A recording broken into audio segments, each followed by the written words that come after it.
Hey everybody, welcome to another edition of Calling All Devs, our weekly Q&A series where I take questions live from you, the Star Citizen backer, and post them directly to our Star Citizen developers, usually over Skype. Starting us off this week, we are going to Manchester, United Kingdom, and our very own Steve TURBERFIELD, systems designer now for Star Citizen and Squadron 42. Steve, how you doing, man? I'm good, man. How are you doing? I'm doing well. Look, I'm learning everybody's title. They're all system designers now. Senior systems designer. Oh, gosh. Oh, yes. That's right. You could have just given it to me. So, Jared, you got your title right the first time. Never mind.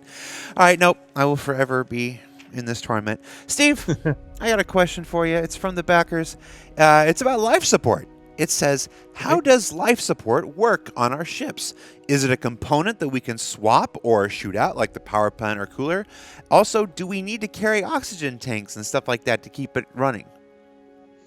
Okay, so with the life supports, the way that we basically envisage them is being a component on the ship, just like every other component. So it will be in a fixed location on the ship itself. But rather than being something that you replace if it gets damaged, it's something that you're actually going to repair. So essentially, it works kind of similar to every other component we have. Rather than taking it out, you'll be able to interact with it directly to do the repairs on it instead. The reason for this is that we basically just don't really think that you need to have 20 different variants of life support machine. They're all essentially going to look fairly bland at the end of the day. And in terms of the way that we power this thing is you're not going to need to carry anything like an oxygen tank. It's actually powered by fuel to keep it running. So if it does get damaged, or if you basically unable to use it and it goes offline, then the way to get around that is basically to put on a spacesuit so you can still breathe. Well, cool. That's I think that's everything. That's yeah. I don't have anything to add to that. So yeah, it's fairly to the point, but yeah, it's a fairly straightforward thing that we're looking to go for. We don't want to have anything too complex. It's just it works or it doesn't.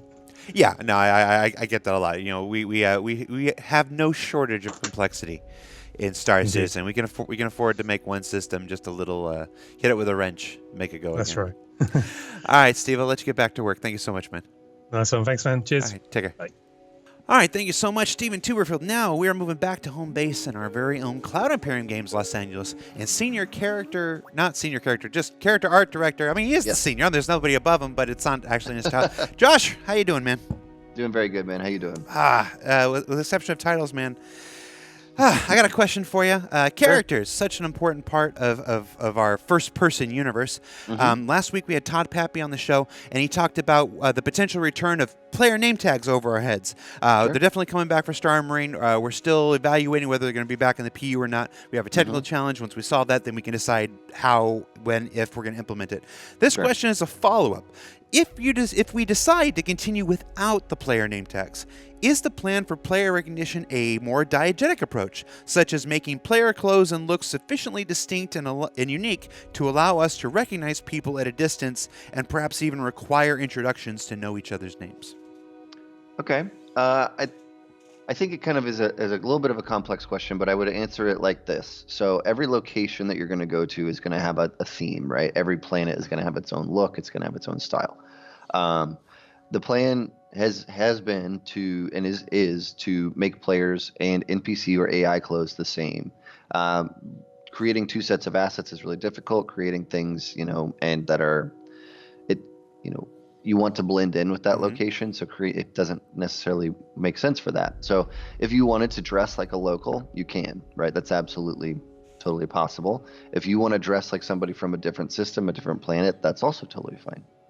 Right, and I take it you say that these planets like Levski or whatever will have their own style, but of course these planets will also have NPC travelers, from other places.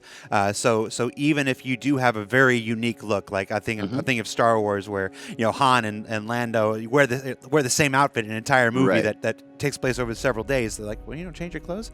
You can have your unique costume, but even if you're still looking to blend in with NPCs, there's still got to be some amount of them that are traveling from other locations, right? Yeah, there's gonna be travelers from other places, so there'll be a percentage. Some places are going to be really hard themed, so almost the only reason you would be at a location maybe is for a specific thing, or it's a company or whatever, and maybe high 90s percentage is going to be that. Other places like ArcCorp, which is one that we showed in CitizenCon last year, is it's a melting pot city. So most of the people there are going to be coming from different locations. So you will see people from Hurston, you will see people from Levski, you will see people from all different locations. And it might have its own central sort of costumes as well, but it's going to be a melting pot in where it is built of lots of different things. That is super cool. I am known for being a big cheerleader of the biggest game of Barbie dress up that's ever been created. I'm so looking forward to being the clothes horse in the universe.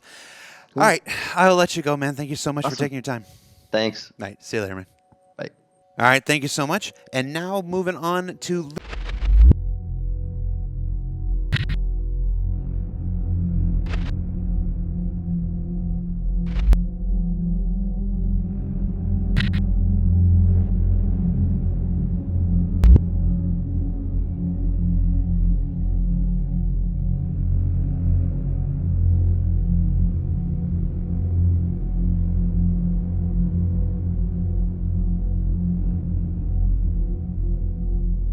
Going back to Cloud Imperium Games Los Angeles and our own lead systems designer, KIRK TOME, who's going to answer a question about the Freelancer and its possible, well, we'll get to that in a second. KIRK, how you doing, man?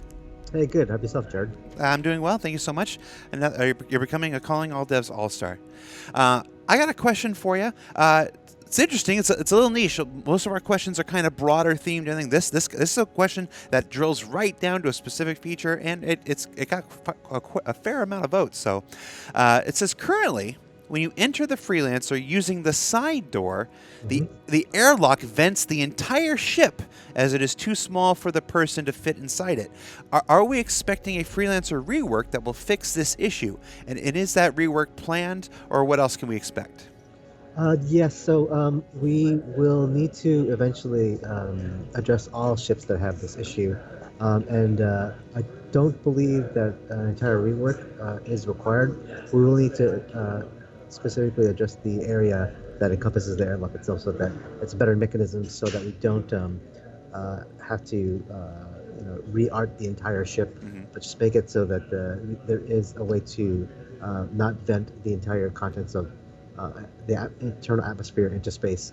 I don't know exactly where it's on the schedule, but it is something that we'll need to address that we'll put on the schedule in the backlog, and we'll fix that up. There's something else that we'll need to address that will be on the ship features team is that we'll need to make an item that we have a concept of but haven't implemented yet, which is our life support system. So once we hook the life supports, or we create this life support system that's able to apply atmosphere into a space, such as the interiors of spaceships that are connected via a room system.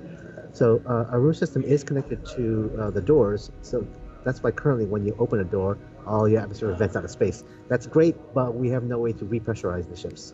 So once you open a door, especially one like say the Reliant, which is basically nothing but a giant door. Once you open it up for cargo, that means that the ship no longer has atmosphere. And so we will make this item that will get connected just like any other internal ship item, and we'll have properties in it, things like how fast can it repressurize the ship and provide a safe environment for you to walk around with your helmet.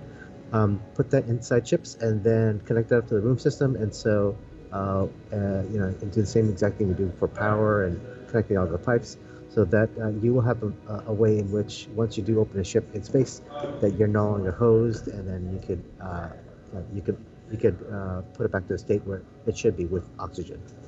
Awesome. Of course, that was far more than I asked you for. It's always very appreciative, KIRK. For those of you wondering when the Freelancer variants are scheduled to be completed, keep an eye on the RSI roadmap that's available on robertspaceindustries.com. That's where you'll find all that stuff. So, all right, KIRK, thanks so much. I'll let you get back to work. Okay, bye. All right, bye. All right, thank you so much. And finally, lastly, not leastly, Stephen Hosmer here in our Los Angeles studio is going to answer a question about the Phoenix. Well, he's going to do his best to answer a question. We'll see if he's got an answer for the questions. Stephen, how you doing, man? I'm good. How are you? I'm doing well. Thank you for joining us on another Calling All Devs.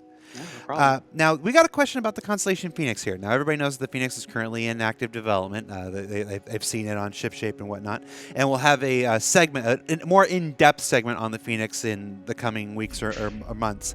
So stay tuned for that, everybody. But for right now, this person wants to know, for the current work on the constellation Phoenix, does it still have some of its advantages over other constellation models, such as does it still have the improved armor? Does it still have the higher quality power plant? And does it still have what we called at the time was a points defense turret, and which we now know, thanks to the shipyard articles, is just an unmanned turret? Same thing, just a change in terminology. So go. What do you got? Okay, so the armor right now is actually being reworked into Item 2.0 system.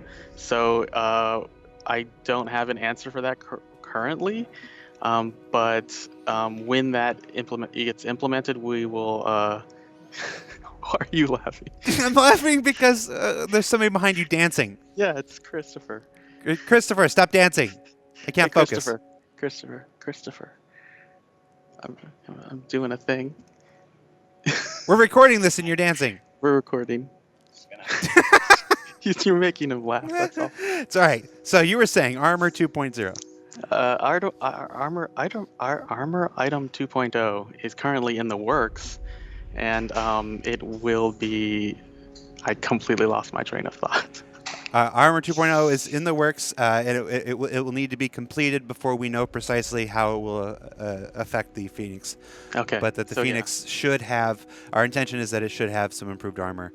We just can't tell you by how much until the full Armor 2.0 system is done.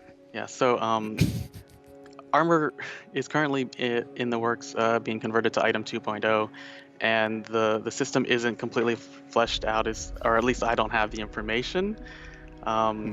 I just completely lost it. That's right.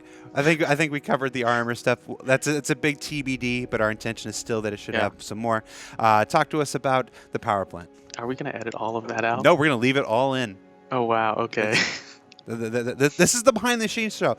Calling All Devs is the most behind the scenes show of all our behind the scenes shows. People are going to see what our actual conversations are like. Okay. So let's talk about the power plant, Steve. So power plant. Deep breath. Currently, well, when we spec'd out the Phoenix, originally it had like a size 7 power plant, and the other ones had a size 6 power plant. That size doesn't exist anymore. Currently, the Andromeda has 2 size 2 power plants, which are civilian power plants, I believe. And the Phoenix isn't going to get a size upgrade, but it's going to get a grade upgrade, and it's going to be changed to a competition. What's the word? Class. Competition class power plant. Gotcha. So it'll go. So instead of 2 civilian grade C power plants like there's in the Andromeda, it's going to have 1 or 2 a competition grade. 2, yeah. 2 competition grade, and you said better, so B. Yeah, or? I believe so. B. Okay. Yeah. All right. And finally, what about that formerly known as point defense turrets, now known just as unmanned turrets? So the point defense turrets are not currently.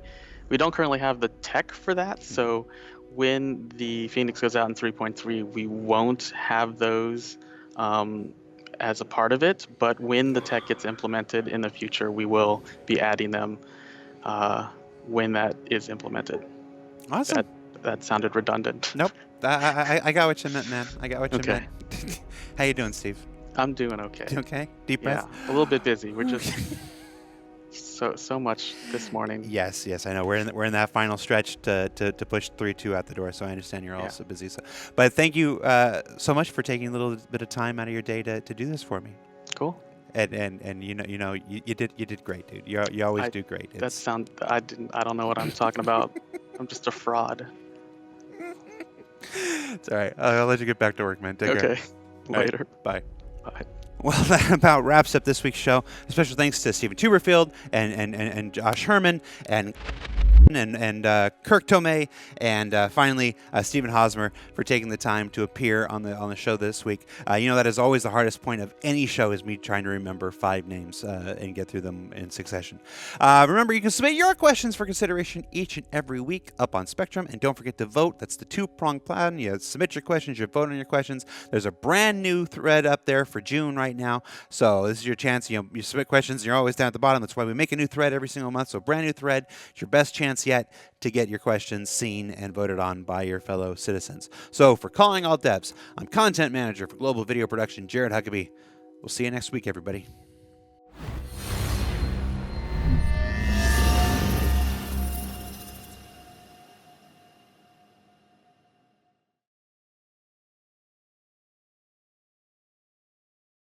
Thanks for watching. For the latest and greatest in Star Citizen and Squadron 42, you can subscribe to our channel, or you can check out some of the other shows, and you can also head to our website at www.robertsspaceindustries.com. Thank you very much for watching.